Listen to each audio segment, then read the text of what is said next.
I wish I could explain adequately how wonderful prayer can really be. All at once, it's the reunion of a long-lost child, the wedding of the most passionate lovers, the healing of a chronic patient. It's the concert of a musical virtuoso, the victory of a mighty warrior, the freedom of a forgotten captive. It's the ecstasy that surpasses all physical pleasures, the collision of a spring day and an ocean breeze and a shooting star and a bath of chocolate. It's your wedding day or the birth of your child or whatever best day you have experienced. Prayer is all of these things in one. After I graduated from college, I moved to California. It was there that I met a young woman named Colette. She had a smooth way about her, was confident but not cocky, and I liked her right away. But me, I wasn't so smooth. I threw up on our first date. I launched my lunch all over the place while wearing her spandex shorts right before I tore a hole in them. Can you tell I have a way with women? Well, when this day came, we decided to go mountain biking.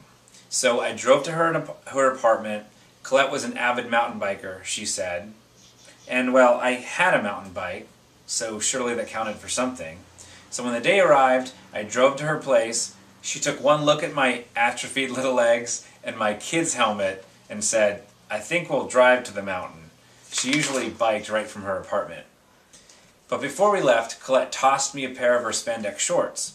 She told me I wasn't wearing the right kind, that mine would make me uncomfortable. So she instructed me to go into her bathroom and put her spandex shorts on, but this was very important. I should put my shorts on top. When I emerged from the bathroom, she shined this sort of half smile at me and said, "Okay, let's go." She didn't tell me this till later. I had forgotten her very important directive. I forgot to put my shorts on top of hers. So I spent the whole day with my hind end in the air, with only so much as a thin layer of spandex separating my cheeks from all of civilization. Well, when we got to the course, she let me lead.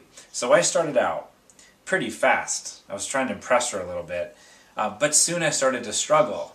Colette noticed this, and she said, "Hey, you want to take a break?" And I was like, "Sure, if you need one," as my legs quaked from exhaustion. I climbed off my bike, and then Colette said, "Chris, you don't look so good." And I answered, "I don't feel so good." Then all of a sudden, all the contents of my stomach wandered out all at once, like school children lined up at the door waiting for summer to begin.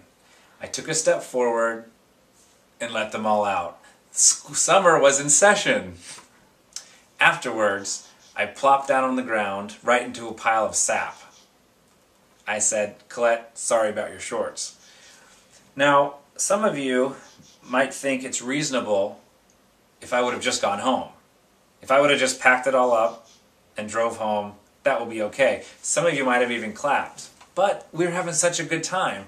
So we climbed back onto our bikes and continued on.